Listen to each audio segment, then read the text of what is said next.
Check there, bud. You see at the top there? That's the fort.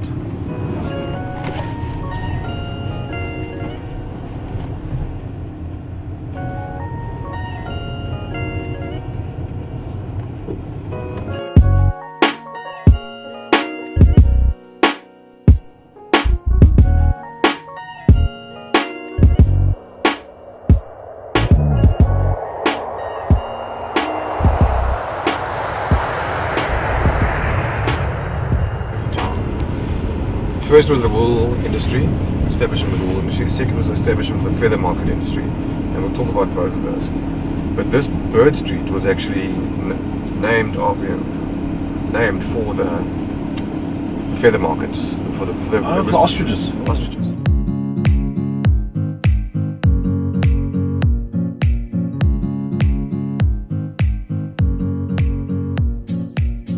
So there were the ostrich feather traders.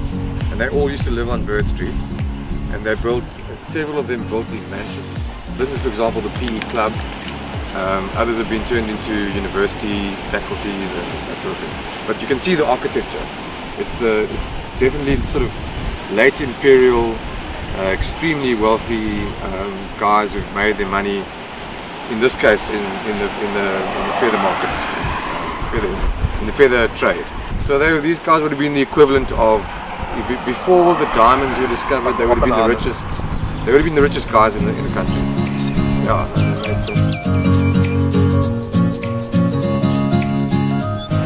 So this building used to be Holy Rosary Convent, which then became Trinity High School in the 1980s. And I actually went to school here.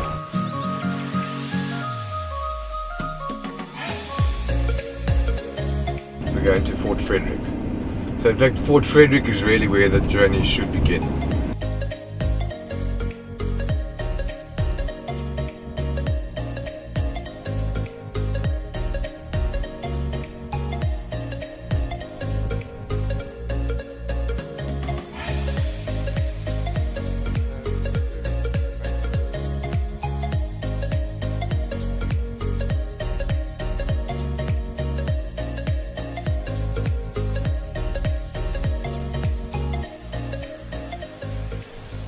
All that land was reclaimed, and then the harbour expanded more, sort of thing, and the highway was built. I think it was the 1970s.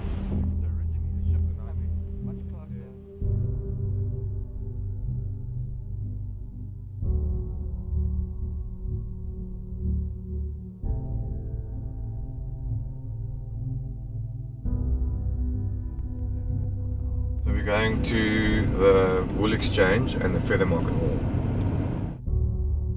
So the Wool Exchange would have been the first area in the first boom that we're talking about. Where the first commerce of the city began would have been in the wool industry, and that was from about the 1840s until about the 1870s or beyond. The economy of the city was based almost entirely on export of wool to the rest of the empire. By the 1870s, Port Elizabeth was nicknamed the Liverpool of the Cape because of the wool industry.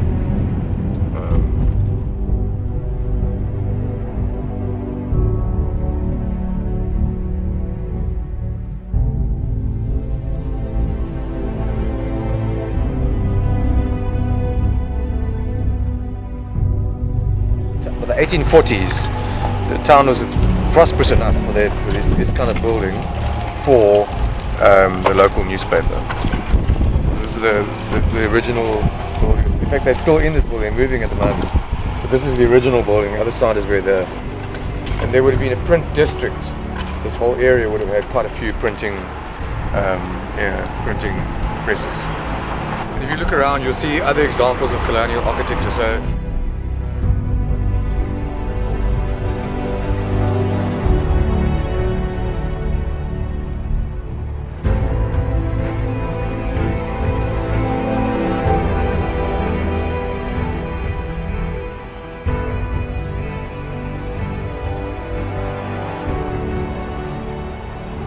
Yeah, so that's actually where they used to do the trading of the feathers.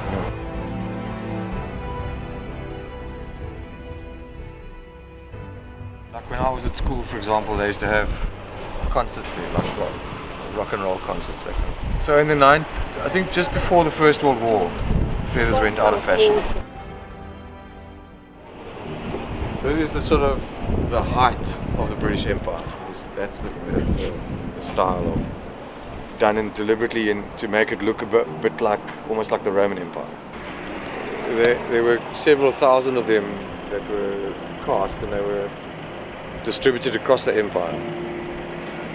The same particular statue. There's one in Cape Town as well, just outside Parliament.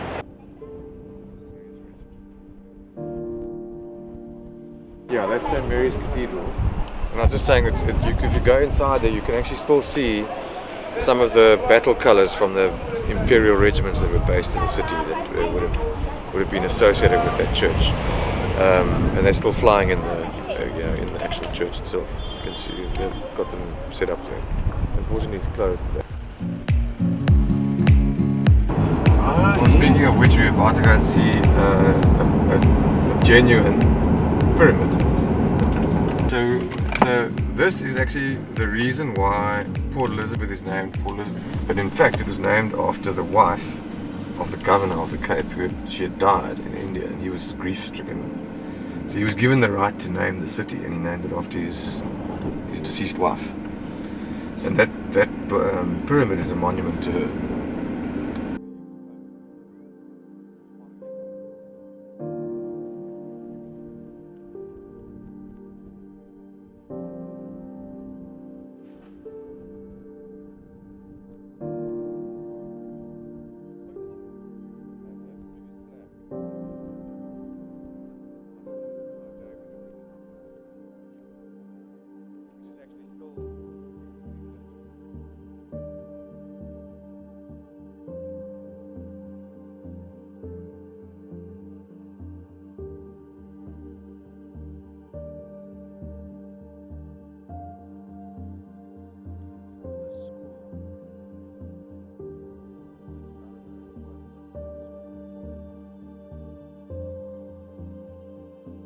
So I lived here, I was born here, and I lived here until I was 18, then I went to varsity in Joburg at Wits. And after that I went to Zimbabwe, then I came back to Cape Town, and then left again and went to London, Dublin, and eventually came back here about 3 years ago to do my PhD. Okay. So let's just go this way. Which used to be Main Street, named after Goldenberg. And what I was telling you guys about the architecture, this is where it becomes quite interesting. You'll see it's almost like taking a drive through the history of architecture in the last century. And over here in front of you is Ford House, which was built in the 1960s, 50s. Ford is in Ford cars? Ford Motor Company. There was Ford's headquarters. No way! Okay, so that's like typical 1950s architecture, and right next to it is some more of that colonial architecture we've seen before, which has been spruced up slightly. Here's the old brewery. Here's the post office. This is Sure, it's a big building, eh? This is like a typical 1980s. Oh yes, that monstrosity. 80s. Yeah, that's right. That 80s sort of. Securocrat architecture. Yeah, there. Yes, yeah. You could see it, eh? It's built to withstand MK bombing.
This is now the industrial heartland of the town. Originally Ford's Neve factory. They used to make cortinas and stuff here.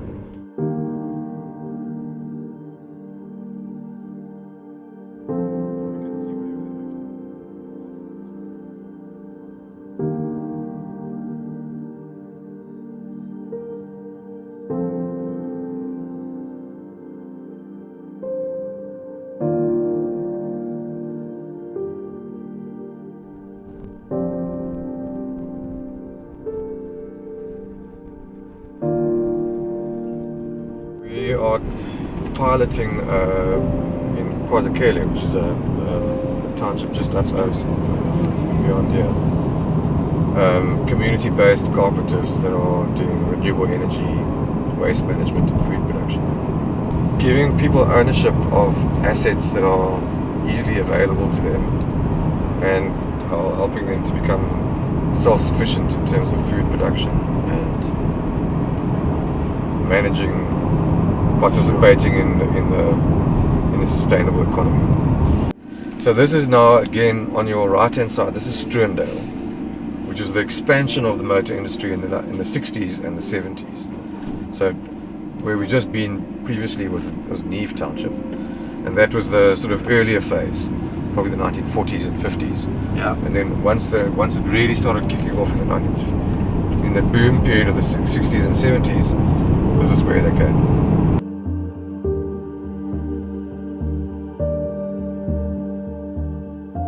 125,000 people. Are you serious? 25,000 households. 50% unemployment. 50? 50. It's shocking, eh? Gotta go down this way. I lived there. Yeah. 50%. No, we've got to do something. So that's the old Amen. power station. Thank you, that's a blessing. So at the moment it's being used as a manganese ore dump, but we want to persuade the city to turn it into a green technology and production facility.